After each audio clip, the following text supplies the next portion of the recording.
Hello everyone, আসসালামু আলাইকুম। সবাই কেমন আছেন? আজকে আমরা যাচ্ছি কলা কাটতে, কলা গাছ থেকে।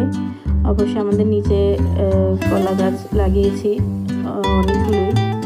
তো এখানে আসছি, আমার সামনের জায়গাগুলো ফুল গাছ লাগিয়েছিলাম, তারপর একটা মরিচ গাছ লাগিয়েছিলাম। এগুলো বৃষ্টিতে অনেক নুয়ে গেছে, তাই একটু ঠিকঠাক করতেছিল আমার মেয়ে।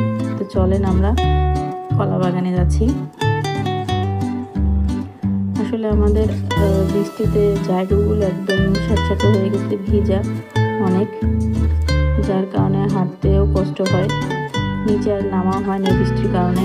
অনেক গাছই লাগিয়েছিলাম, কিন্তু গাছ সবগুলো নষ্ট হয়ে গিয়েছে আর অনেক জঙ্গল হয়ে গিয়েছে। আর এখনও বৃষ্টি পড়তেছে গুড়ি গুড়ি। এই হচ্ছে আমাদের পুকুর পাড়টা, একদম পুরো পুকুর ভরে আছে পানিতে, কারণ যেহেতু বর্ষাকাল।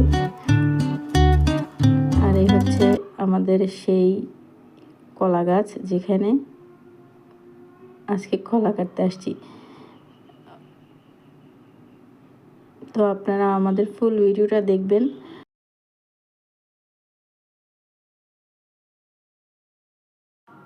আসলে কলা গাছ কাটতে এসে অনেকই বৃষ্টিতে ঝামেলা। আমার মেয়ে চাইছিল কলা গাছটা কাটতে, কিন্তু পারতেছে না। অনেকক্ষণ টানাটানি করছে, চেষ্টা করছে, কিন্তু পারে নাই।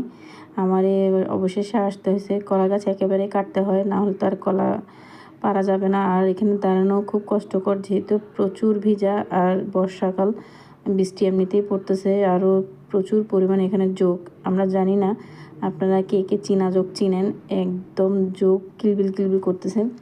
আর সেই তাড়াহুড়ো করেই আমি একরকম কলাটা কাটতেছি।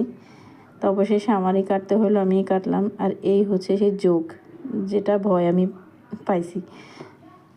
এই আমাদের গাছের কলা, অবশ্য 2টা গাছের কলাই কাটছি। তো কেমন লাগলো আমার ভিডিওটা অবশ্যই আপনারা কমেন্ট করে জানাবেন।